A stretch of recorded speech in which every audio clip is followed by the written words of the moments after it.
Vanakkam. This is Salem Sundar, Salem Sundar's tea. The English Academy welcomes you wholeheartedly to a new series. Let's read. In this modern world, most of the children are deprived of reading. அவங்களுக்கு படிக்க வர மாட்டேங்குது. அழகா பேச முடியுது, மனப்பாடம் பண்ணி எழுத முடியுது. பட் தரவா oral reading பண்ண முடியறதில்ல. Reading is one of the main skills of a language. We call it as LSRW skills: listening, speaking, reading, and writing. Unfortunately, most of all the children are compelled to develop in writing. That is also copywriting, not creativity based. Well, now my trial is just to give them a training for reading. First of all, you must know the benefits of oral reading. See, first it sharpens your focus. Second, it increases your vocabulary. Third, results in greater reading comprehension. Fourth, gives you an opportunity to play. Fourth, exercises your body. You may wonder, does reading exercise our body? Sure it does. Only when you practice you will realize that. Okay, the sixth one challenges your use of intonation. That is, where to raise your voice, where to low down, where to pass, where to pace up, etc. etc. Improves listening and reading skill.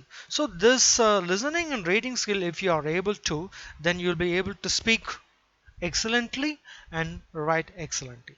Okay, today the topic is grade 9 CBSE Supplementary Reader Mulk Raj Anand's The Lost Child. Well, well, you can just have a silent listening. The Lost Child by Mulk Raj Anand, one of the best Indian writers in English. A child goes to a fair with his parents. He is happy and excited and wants the sweets and toys displayed there. But his parents don't buy them for him. Why then does he refuse when someone else offers them to him?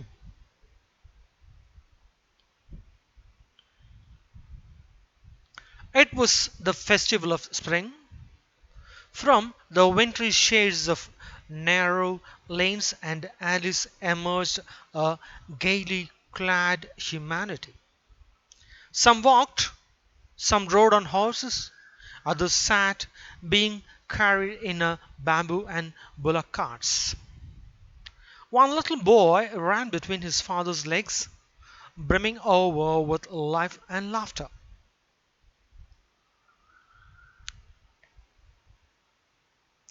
"Come, child, come!"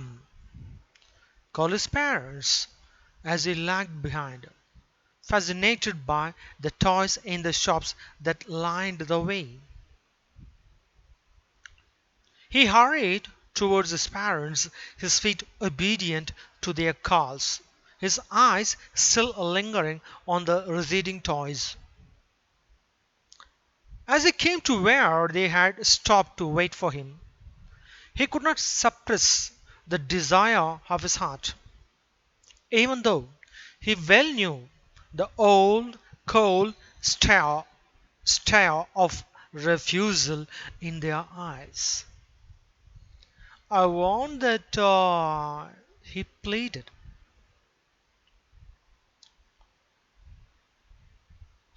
His father looked at him red-eyed, in his familiar tyrant's way. His mother, melted by the free spirit of the day, was tender, and giving him her finger to hold, said, "Look, child, what is before you?" It was a flowering mustard field, pale like melting gold as it swept across miles and miles of even land. A group of dragonflies were buzzing about on their gaudy purple wings, intercepting the flight of a lone black bee or butterfly in search of sweetness from the flowers.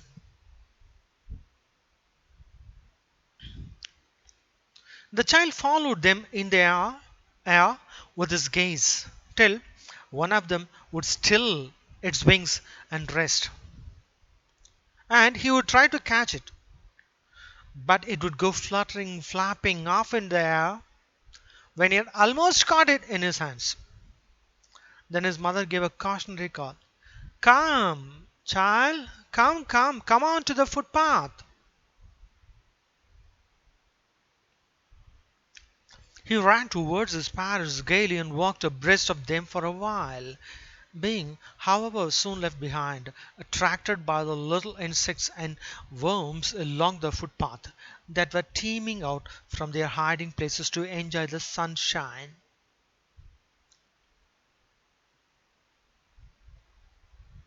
Come, child, come, his parents called from the shade of a grove where they had seated themselves on the edge of a well. He ran towards them. A shower of young flowers fell upon the child as he entered the grove, and, forgetting his parents, he began to gather the raining petals in his hands. But lo! He heard the cooing of the doves and ran towards his parents, shouting, "The dove! The dove!" The raining petals dropped from his forgotten hands. Come, child, come! They called to the child, who had now gone running in wild capers round the banyan tree, and gathering him up, they took the narrow, winding footpath which led to the fair through the mustard fields.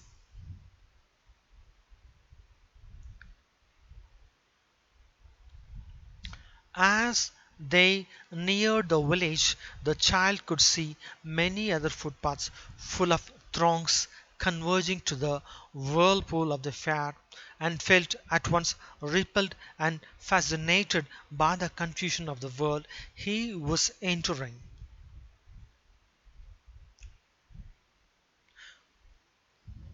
A sweetmeat seller hawked gulab jamun, rasagula, barfi, jalebi on the corner of the entrance, and a crowd pressed around the counter at the foot of an architecture of many colored sweets, decorated with leaves of silver and gold. The child stared open-eyed, and his mouth watered for the burfi that was his favorite sweet. I want that burfi. I want that burfi, he slowly murmured. But he half knew as he begged that his plea would never be heeded because his parents would say he was greedy.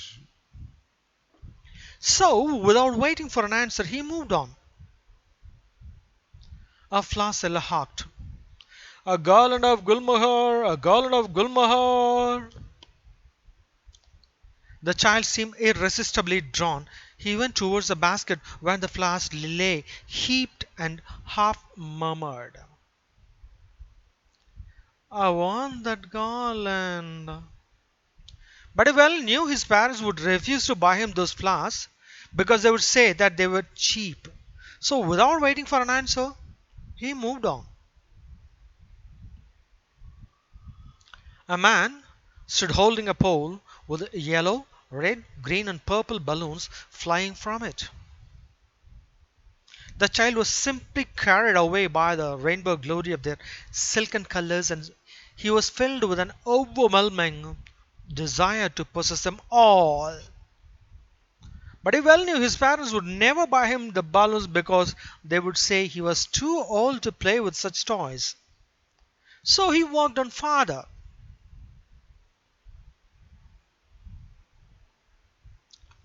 A snake charmer stood playing a flute to a snake which coiled itself in a basket, its head raised in a graceful bend like the neck of a swan, while the music stole into its invisible ears like the gentle rippling of an invisible waterfall.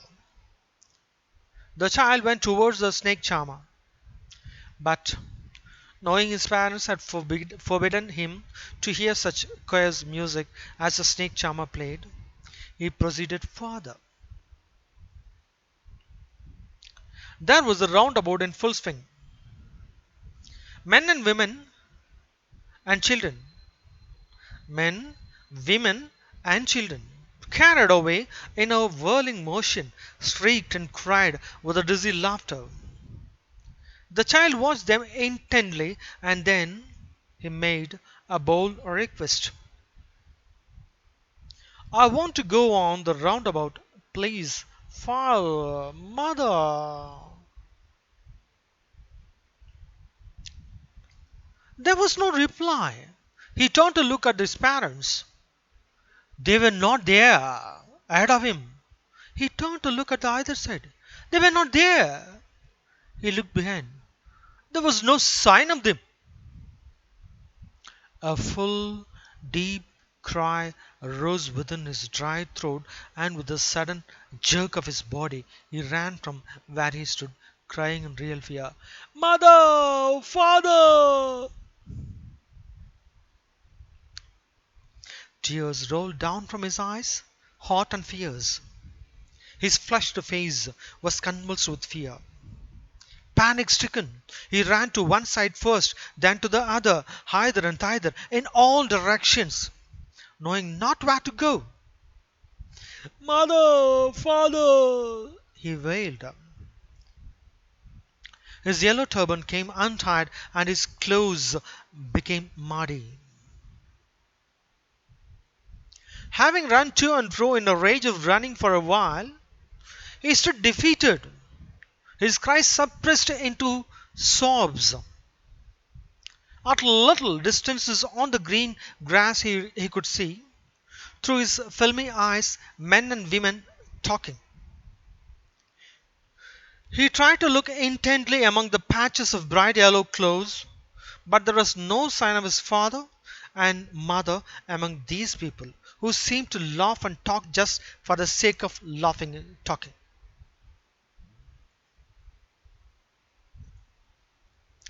He ran quickly again, this time to a shrine to which people seemed to be crowding.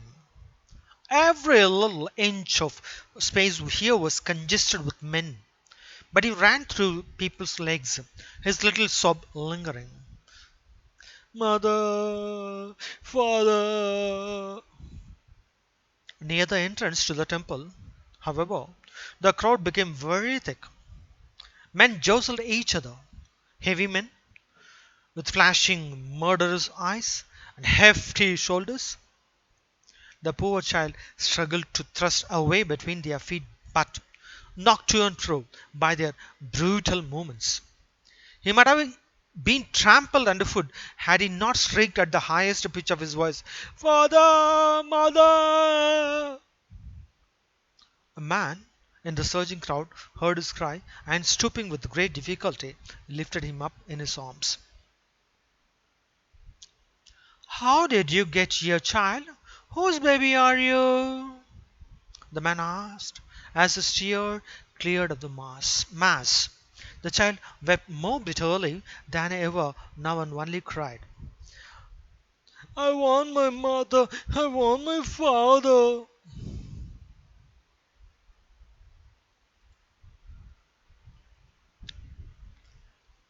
The man tried to soothe him by taking him to the roundabout. Will you have a ride on the horse? He gently asked as he approached the ring. The child's throat tore into 1,000 shrill sobs and he only shouted, I want my mother, I want my father.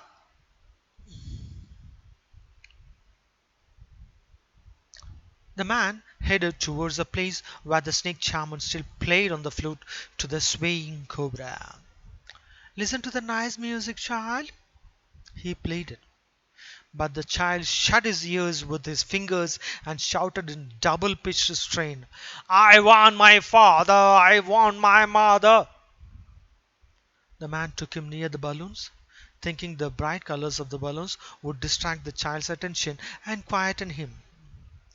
Would you like a rainbow colored balloon? He persuasively asked. The child turned his eyes from the flying balloons and just sobbed, I want my mother, I want my father. The man, still trying to make the child happy, bore him to the gate where the flower sellers sat. Look, can you smell those nice flowers, child? Would you like a garland to put round your neck? The child turned his nose away from the basket and reiterated his sob. I want my mother, I want my father. Thinking to humor his disconsolate charge by a gift of sweets, the man took him to the counter of the sweet shop. What sweets would you like, child? He asked. The child turned his face from the sweet shop and only sobbed. I want my mother, I want my father. Mulk Raj Anand. Thank you, thank you. Hope you would have listened my reading. You too can have once again listen to and develop your reading. Thank you. Bye bye. See you in the next episode.